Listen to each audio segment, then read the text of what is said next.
क्या आपने कभी सोचा है कि जमीन पर चलने वाला हर इंसान, समंदर की गहराइयों में तैरने वाली हर मखलूक और रेगिस्तान की तपती रेत में रेंगता हुआ एक छोटा सा कीड़ा, सबका रिज्क कौन देता है?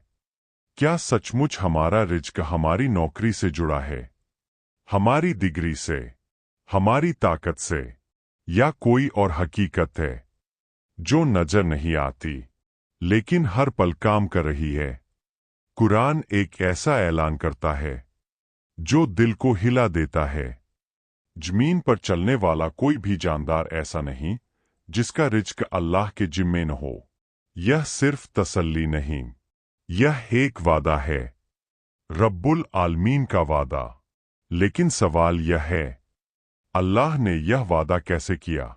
रिज्क सिर्फ पैसा नहीं, सिर्फ खाना नहीं, सिर्फ नौकरी नहीं। रिज्क में शामिल है सांसें, औलाद, सेहत, इल्म, इज्ज, सुकून। कुरान की सूरह हूद में अल्लाह फरमाते हैं, और जमीन पर चलने वाला कोई जानदार ऐसा नहीं जिसका रिज्क अल्लाह के जिम्मे न हो। सूरह हूद 11:06। यह ऐलान उस दौर में हुआ जब मुसलमान कमजोर थे, मक्का में सताए जा रहे थे, रिज्क के दरवाजे बंद किए जा रहे थे। लेकिन अल्लाह ने याद दिलाया, तुम्हारा रिज्क इंसान के हाथ में नहीं। सोचिए, मक्का का वो दौर, लोग सुन रहे हैं, कुछ ईमान ला रहे हैं, मगर कुरैश बर्दाश्त नहीं कर पा रहे। उन्होंने मुसलमानों का सोशल बॉयकॉट कर दिया। खरीद फरोख्त बंद, रिश्ते बंद, मदद बंद। 3 साल शिबे बी तालिब में घेरा, बच्चों की भूख की आवाजें, सूखे पत्ते खाकर गुजारा, रातों की तन्हाई। लेकिन क्या रिज्क रुक गया? नहीं, कम था, मगर आया। अल्लाह के वादे के मुताबिक आया। मुसलमानों को धमकाया गया, कहा गया, अगर तुम इस दीन पर रहोगे तो हम तुम्हारा कारोबार बंद कर देंगे। मगर कुरान ने जवाब दिया, और कितने ही जानदार हैं जो अपना रिज्क उठाकर नहीं चलते। अल्लाह ही उन्हें भी रिज्क देता है और तुम्हें भी। सूरह अनकबूत 29:7। पंछी सुबह खाली पेट निकलता है, शाम को पेट भरकर लौटता है। मुहम्मद ने फरमाया, अगर तुम अल्लाह पर वैसा भरोसा करो जैसा करना चाहिए, तो वह तुम्हें वैसे ही रिज्क देगा जैसे पंछियों को देता है। सही तिर्मिजी। यह सिर्फ बात नहीं थी, यह यकीन की तालीम थी। मक्का में हालात सख्त होते गए, रोजगार मुश्किल, जान का खतरा। तब हुक्म आया, हिजरत, मदीना की तरफ सफर। छोड़ा, घर छोड़ा, दुकानें छोड़ी। कई सहाबा खाली हाथ निकले, लेकिन क्या उनका रिज्क खत्म हुआ? नहीं।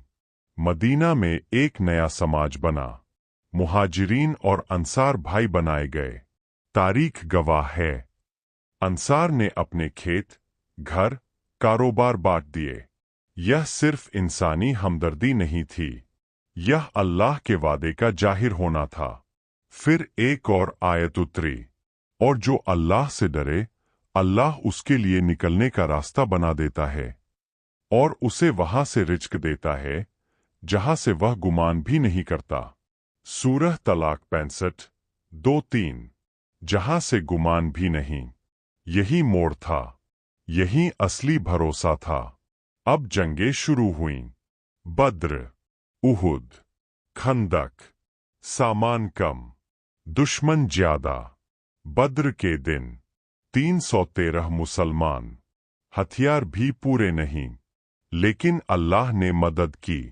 कुरान कहता है, और अल्लाह ने तुम्हें बद्र में मदद दी जबकि तुम कमजोर थे। सूरह आल इमरान 3:123। मदद सिर्फ तह नहीं थी, गनीमत भी मिली, रिज्क के दरवाजे खुले। फिर खैबर, फिर मक्का की फतह। जिस शहर में भूख थी, वहीं से अब बरकत बहने लगी। और फिर वह लम्हा आया, अरफात का मैदान, हजारों सहाबा, मोहम्मद ने आखिरी खुतबा दिया। दीन मुकम्मल हो चुका था। एक वादा जो मक्का की तंगी में शुरू हुआ था, अब अपने पूरे नूर के साथ सामने था। रिज्क की कमी नहीं थी, इज्जत थी, कुदरत थी, सुकून था। लेकिन सबसे बड़ा रिज्क क्या था? ईमान। अल्लाह ने सिर्फ पेट भरने का वादा नहीं किया, उसने दिल भरने का वादा किया। कुरान ने साफ कहा, अगर बस्तियों वाले ईमान लाते और तकवा इख्तियार करते तो हम उन पर आसमान और जमीन की बरकतें खोल देते। सूरह अल-आराफ 7:96। बरकत, यही असली रिज्क है। आज हम डरते हैं। नौकरी का डर, महंगाई का डर, भविष्य का डर। हम सोचते हैं, अगर यह चला गया तो क्या होगा? लेकिन सवाल यह है, क्या हमारा भरोसा अल्लाह पर है? रिज्क की तलाश फाराजा है, मेहनत जरूरी है, लेकिन दिल का सहारा सिर्फ अल्लाह होना चाहिए। याद रखिए, रिज्क इंसान नहीं देता, इंसान सिर्फ जरिया होता है। वादा अल्लाह का है और अल्लाह अपना वादा कभी नहीं तोड़ता। अपने ईमान को मजबूत रखिए, हलाल कमाइए, तकवा अपनाइए और भरोसा रखिए। आपका रिज्क आपके नाम के साथ लिखा जा चुका है। अल्लाह पर भरोसा कभी मत छोड़िए।